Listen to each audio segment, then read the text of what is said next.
नमस्कार दोस्तों, आप देख रहे हैं बात बोलेगी। बात सियासत की हो, बात समाज की या फिर संसद की, बात नेताओं की हो या फिर बात की, या बात आपके कल्याण की, क्योंकि बात बोलेगी। बात बोलेगी में आज हमारी एक्सक्लूसिव स्टोरी में बात एक नरबक्षी की है जो शहर में घूम रहा है, आपकी ताक में बैठा है। इसके अलावा बात होगी हरियाणा के राजनीति की, जहां से एक बहुत बड़ी खबर सामने आ रही है। इसके साथ ही आखिर में हम आपको तस्वीर दिखाएंगे जिसे देखने के बाद आपको पंचायत का सीजन 3 याद आएगा और आपका मन करेगा कि आप पंचायत सीजन 4 ऐसे ही देखें। तो आइए चलते हैं, बात बोलेगी। उत्तर प्रदेश का बिजनौर इन दिनों एक डर के साए में है। डर एक नरबक्षी का है जो कभी भी कहीं से भी हमला कर सकता है, किसी को भी अपना निवाला बना सकता है। इस नरबक्षी की दिन रात तलाश की जा रही है।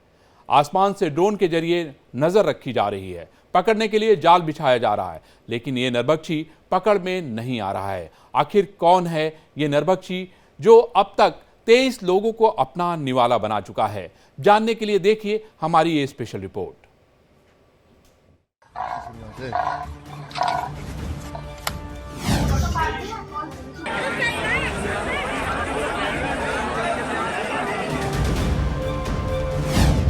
वो दबे पांव आता है,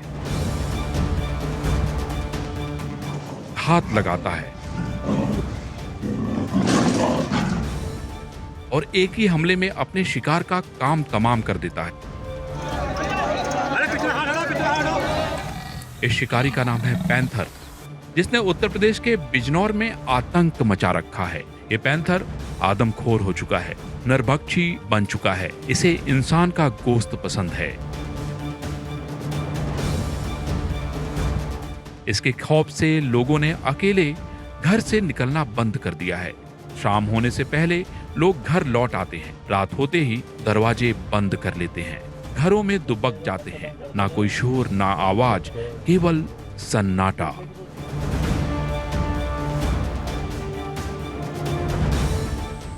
यूपी के बिजनौर में एक साल से पैंथर खौफ का दूसरा नाम बन चुका है। बीते दिनों के साथ इसका खौफ, इसका भय, इसका आतंक और बढ़ता जा रहा है। अब तक 23 लोगों को यह अपना निवाला बना चुका है। इस आदमखोर की सबसे ताजा तस्वीर है। इसे खेतों में आराम करते देखा गया। अब इस दूसरे पैंथर की तस्वीर देखिए। ये पेड़ पर शिकार करने के बाद आराम कर रहा है। तीसरे पैंथर को देखिए, जंगल में ये अपने शिकार के लिए घात लगाए बैठा है। चौथा पैंथर गांव की एक दीवार पर चलता दिखाई दे रहा है, मानो अपने शिकार की तलाश में हो। ऐसे एक नहीं सैकड़ों वीडियो हैं जिसमें ये पैंथर बिजनौर में घूमते दिखाई देते हैं। वन विभाग अब तक 80 पैंथर पकड़ चुका है।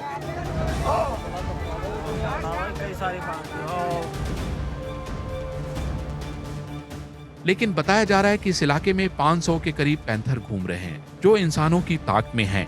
कहीं भी घात लगाए बैठे हो सकते हैं। गश्त बढ़ी हुई है काफ़ी। हर रेंज से जो है टीमें बन गई हैं। रैपिड एक्शन फोर्स भी यहाँ कर ली गई है। 2 जिलों से भी टीम आई हुई है जो कि गश्त कर रही है लगातार। यहाँ पर जो हमारा एक कमांड सेंटर, उसका पूरा रखरखाव और बृहद कर दिया गया है। हर केस का जो भी रिपोर्टिंग हो रही है उसका मॉनिटरिंग चल रही है कि उस पर क्या कार्रवाई हुई। रेंज वाइज उसकी रिपोर्ट हम मंगा रहे हैं और मतलब कहने का कि लोगों द्वारा जो भी कार्रवाइयाँ की जा रही हैं उसकी सख्त मॉनिटरिंग हो रही है ताकि जो है उसमें कोई स्लैकनेस न रहे। कितने गुलदार अब तक पकड़े गए हैं वन विभाग की तरफ से? लगभग 80 हो गए। यही वजह है कि वन विभाग बिजनौर में शिकार की ताक में घूम रहे पैंथर को पकड़ने के लिए जमीन से लेकर आसमान तक नजर रख रहा है।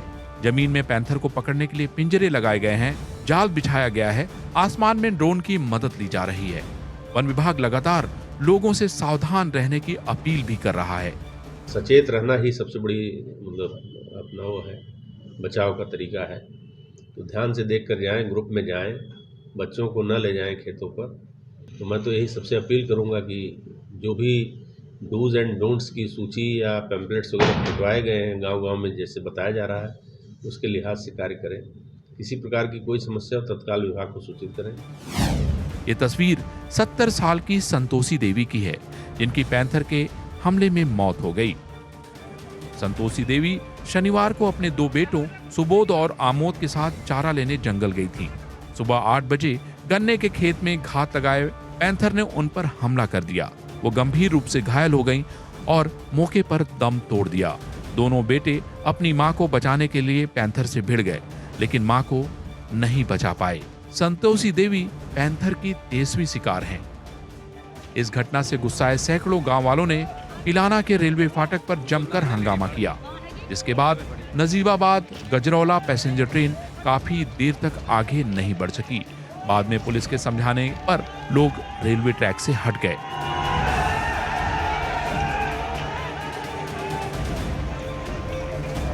इसी तरह 13 जुलाई 2022 को पैंथर ने 8 साल की बच्ची दिव्यांशी को अपना शिकार बनाया।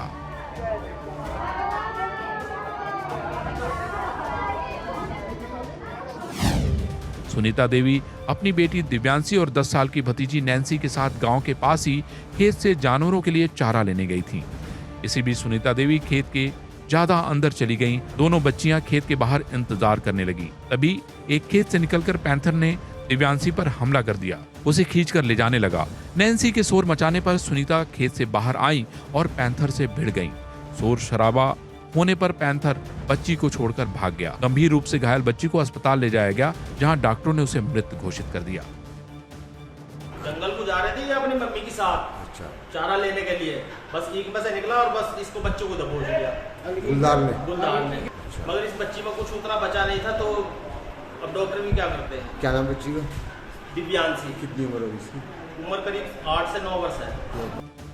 बिजनौर में जिनकी भी मौत पैंथर के हमले से हुई, सरकार ने उन परिवार को 5 लाख का मुआवजा दिया है, लेकिन मुआवजे के मरहम से लोगों का गुस्सा शांत नहीं हो रहा है।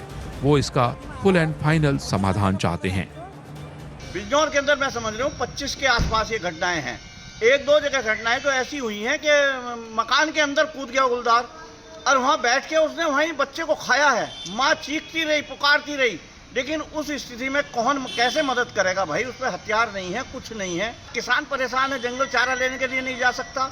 जंगल जाता हुआ अगर 2-4 लोग भी हम इकट्ठे होकर जाने की कोशिश करें जंगल में, तब भी डर लगता है कि कहीं 3-4 पे ही हमला ना कर दे। वो तो बहुत ताकतवर जानवर है। सोचिए, आप ऐसी जगह हो जहां आप अकेले घर से बाहर ना निकल सकें। आप काम पर निकलें तो एक खौफ आपके अंदर हो, आपको हर वक्त अपने बच्चों का डर सताए। रात होने के बाद आपको अपने घरों में कैद होना पड़े। कोई भी इंसान ऐसी स्थिति में नहीं रहना चाहता, लेकिन बिजनौर के लोग ऐसे हालात में रहने को मजबूर हैं, और वो भी 1, 2, 10, 20 दिन से नहीं, बल्कि 1 साल से। ऐसे में जरूरी है इस डर का समाधान निकले, ताकि बिजनौर के लोग बेधड़क किसी डर के अपने घरों से बाहर निकल सकें। Bureau report, India daily.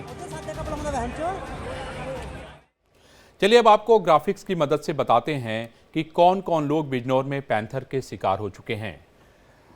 अब आपको मैं बताता हूं कि 18 दिसंबर 2023 को नैना, 30 नवंबर 2023 को अल्फेज, 2 नवंबर 2023 को जिगर, 28 सितंबर 2023 को नैतिक, 27 अगस्त 2023 को गोमती, 23 अगस्त 2023 को करण सिंह, 2 अगस्त को ब्रह्मपाल सिंह, 30 जुलाई को जमुना, संदीप, जुलाई में ही गुड्डी देवी, अभिजोत सिंह, कमलेश देवी, राहुल, खुशी, अर्शी, तुंगल सिंह सैनी, मिथिलेश, पूर्वी, अदिति, चंद्र प्रकाश। और मैं आपको ये बता दूं कि उत्तर प्रदेश के बिजनौर में ही नहीं, और भी कई जिले ऐसे हैं जहां पर बाघ, तेंदुए और भी कई ऐसे जिले हैं जहां पे पैंथर का खौफ बना हुआ है। हापुड़, बलरामपुर, लखीमपुर खीरी, सीतापुर, गोंडा, अमरोहा, यूपी के अलावा उत्तराखंड, गुजरात, महाराष्ट्र से भी अक्सर इंसानों और जानवरों का आमना सामना होने की तस्वीर आती रहती है। इसके अलावा वन विभाग के जाल में कई बार भेड़िए भी फंसे हैं। जिस भेड़िए की तस्वीर इस वक्त आप अपनी टीवी स्क्रीन पर देख रहे हैं, उसने बलरामपुर में 3 बच्चों की जान ले ली। अब हमारे साथ संजय श्रीवास्तव, जो कि प्रधान मुख्य वन संरक्षक हैं उत्तर प्रदेश के, उसके अलावा संजय जी हमारे साथ है। संजय जी, इंडिया डेली पे आपका स्वागत है। नमस्कार। संजय जी, अभी हम लोगों ने रिपोर्ट दिखाई, एक्सक्लूसिव रिपोर्ट थी ये कि आखिर किस तरीके से जो है इस समय जो गुलदार है वो लोगों को शिकार बना रहा है, सरकार उसके पीछे लगी हुई है, लेकिन क्या पक्का समाधान इसका क्या है? 23 लोग जो है बिजनौर में जो है उसके शिकार बने हैं, आप लोगों ने सबको मुआवजा भी दे दिया। मैं देख रहा हूं कि ड्रोन से भी आप जो है उनकी निगरानी कर रहे हैं, उनको खोज रहे हैं, कई जगह पे पिंजरे लगाए गए हैं, लेकिन मैं आपसे समझना चाहता हूं कि इसका परमानेंट कोई सोल्यूशन है क्या संजय जी? जी हाँ, बहुत बहुत धन्यवाद। और मैं इस आपके जो एनालिसिस है मैं सहमत हूँ। और यह बड़े ही कष्ट का विषय है कि एक समस्या ऐसी है जिसका मिल के समाधान हमको और सबके जनता के साथ मिल के करना होगा। मैं as a PCCF wildlife मेरा कर्तव्य बनता है कि हमारी जनता भी सुरक्षित रहे और वन्य जीव भी सुरक्षित रहें। वन्य जीव की सुरक्षा के लिए वाइल्ड लाइफ प्रोटेक्शन एक्ट के तहत जो अधिकार मुझे दिए गए हैं उनका प्रयोग करते हुए मैंने हमेशा प्रयास किया है कि घटना कम से कम हो और घटना संजय भाई अभी क्या क्या इंतजाम हुए हैं आप मुझे बताइए कि अभी क्या क्या इंतजाम है, क्या क्या काम आप कर रहे हैं जिससे कि लोगों की जान बचाई जा सके, प्लीज। जी हाँ, इसमें देखिए सबसे बड़ी जो महत्वपूर्ण काम है वह उत्तर प्रदेश एक पहला राज्य है पूरे देश में जिसने मानव वन जीव जो घटनाएं हैं इसको आपदा घोषित कर दिया है। आपदा घोषित करने का आशय ये होता है कि ये कहीं नहीं होता पूरे देश में कि तत्काल हमारा जो पीड़ित व्यक्ति है, जिसको घायल किया है या जिसको नुकसान पहुंचाया गया है, उसके परिवार को हम जो नियमानुसार आर्थिक सहायता है हम तत्काल उपलब्ध करा सकते हैं, क्योंकि ये आपदा के कैटेगरी में आता है। तो वन विभाग के और माननीय मुख्यमंत्री जी के प्रयासों से ये एक उत्तर प्रदेश ऐसा है कि इसको आपदा की श्रेणी में घोषित कराया गया है। एक समस्या वाकई है, क्योंकि ऐसा है कि वन जीव संरक्षण के जो हम लोगों ने प्रयास किए हैं, विभाग ने और आम जनता ने, सब ने, उसका एक परिणाम है कि जब संख्या बढ़ी है, पीलीभीत में टाइगर की संख्या हमारी डबल हो गई है, TX2 अवार्ड भी हमें मिला, लेकिन साथ ही साथ चैलेंजेस भी हमारे बढ़े हैं। आसपास के गांव के लोग हैं, उनके साथ को एग्जिस्टेंस पे हमने काम भी करना शुरू किया। अभी कौन कौन से ऐसे जिले हैं संजय जी, हमारे हर संजय जी इसमें कौन कौन से ऐसे जिले हैं जहां पे बहुत बड़ी संख्या में इस तरह की घटनाएं हो रही हैं और वहां पे आपकी तरफ से क्या इंतजाम किए गए हैं? जी हाँ, देखिए आप सत्य कह रहे हैं, बिजनौर एक ऐसा इलाका है जहाँ पे हमारी घटनाएं काफ़ी हुई और विभाग ने काफ़ी प्रयास भी किया। और वहाँ एक पिक्यूलियर समस्या है, मैं आपके सबके संज्ञान में लाना चाहता हूँ। सामान्यतः हमारे वन्य जीव जो होते हैं वो जंगल के अंदर होते हैं, कभी कभार स्ट्रे आउट कर जाते हैं क्योंकि उनको रास्ता भटक जाते हैं। तो हमारा प्रयास ये होता है कि उनको फॉलो करके और ट्रैंकुलाइज करके हम उनको वहाँ से हटा लेते हैं। लेकिन बिजनौर में एक अलग समस्या है कि वहाँ पे जो जिन तेंदुओं से बात हो रही है वो जंगल से बहुत दूर हैं, मतलब जो जंगल के पास होते हैं ये गन्ने के खेतों वाले रहने वाले हैं। अब गन्ने के खेत ऐसा है कि उस वन्य जीव को लगता है कि जंगल ही है। जो गन्ना है वो एक तरह की घास होती है, बड़ी घास है, उसी के अंदर पानी पर्याप्त होता है, उसी के अंदर पर्याप्त शिकार उसको मिल जाता है। तो इस तरह के जानवर जो खेतों में रह रहे हैं वो एक बड़ी समस्या बने हुए हैं, क्योंकि इनका खेत में ही रहना, ये जंगल कभी गए ही नहीं। तो ऐसे वन्य जीवों को संभालने के लिए हमने एक प्रयास बहुत बड़ा किया है, हमने मित्र बनवाए, बाघ मित्र बनाए हैं। और मैं आपको बड़े ही मतलब इस प्रयास को बताने में हर्ष भी महसूस कर रहा हूँ कि इसको माननीय प्रधानमंत्री जी ने भी इस हमारे प्रयास को सराहा है। और ये एक तरीका है कि जब संजय जी, लेकिन सवाल ये है कि लोगों की मौत रुक नहीं रही है। संजय जी, लोगों की मौत नहीं रुक रही है। आप देखें रोज नई घटनाएं हो रही हैं, लखीमपुर में, बहराइच में, गोंडा में, बिजनौर में, सहारनपुर में, इतनी दूर दूर तक जो है इनकी संख्या जो है मतलब इनके ये पाए जा रहे हैं, गुलदार पाए जा रहे हैं और कभी भी किसी को भी शिकार बना ले रहे हैं। लोग समय से पहले अपने घरों में दुबक जा रहे हैं, घर से बाहर निकलना नहीं चाहते हैं। आपको लगता नहीं है कि इसका कोई ऐसा समाधान होना चाहिए क्या, जो जैसे जो मित्र आप लोगों ने बनाए हैं? अभी मैं एक ग्रामीण की बाइट सुन रहा था, आप भी सुन रहे होंगे, जिसमें वो कह रहा है कि भाई हमारे पास तो कोई हथियार नहीं है, तो क्या ऐसा कोई अभियान? नहीं, देखिए ऐसा है कि ऐसे समस्याओं को जूझने के लिए जो प्रोटोकॉल है, जो SOP है NTCA का, हम ये देखते हैं अगर तो कोई मैन ईटर डिक्लेयर हो गया है, मानव भक्षी हो चुका है, ये जितने भी आपने हादसे सुने हैं वह क्या करते हैं, ये एक एक्सीडेंट के रूप में होता है जब वो किसान अगर बगल से जा रहा है, वो वहाँ छुप के बैठा है, तो वो जानवर समझता है कि मुझे खतरा है, वो घायल कर देता है। और घायल करता है या थोड़ा बहुत घसीट लेता है, घसीट के इधर ले जाता है, वो छोड़ के भाग जाता है। पूरा मतलब कि मानव भक्षी के रूप में खाए जाने वाला प्रकरण अभी तक सामने नहीं है कि सब वो मानव भक्षी हो गया, पूरा मतलब उसको चारों तरफ घूम घूम के इंसानों की हत्या कर रहा है। एक्सीडेंटल केसेस से बचने के लिए हमको बहुत ज़रूरी है कि हम सब लोग सतर्क रहें। सतर्क रहने का एक जो प्रयास हमारा विभाग करता है, इसमें ये हमारे बागमित मदद भी करते हैं।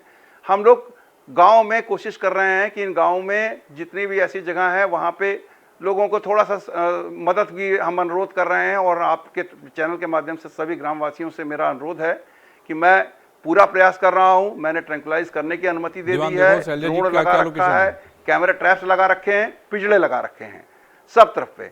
लेकिन सतर्कता बरतनी बहुत आवश्यक है। अकेले कभी कोई जंगल में ना जाए। आप ये जान लीजिए कि जब वो जानवर देखता है कोई अकेला है या कोई बैठा हुआ है, बैठा हुआ व्यक्ति होता है, तो उसको लगता है कि हमारे आईसाइट में है, वो हमला करता है। अभी जाए 3 लोग कम से कम रहें, एक लाठी के लेके रहे साथ में और थोड़ा सतर्क रहें। ये एक समस्या है और जिसके लिए समाधान मतलब चूंकि उनकी संख्या काफी बढ़ी है और करने के, लेकिन संजय जी आपको लगता नहीं है मेरा पे एक सवाल ये है कि 5 लाख रुपए देने से क्या किसी परिवार की जिंदगी वापस तो नहीं आएगी?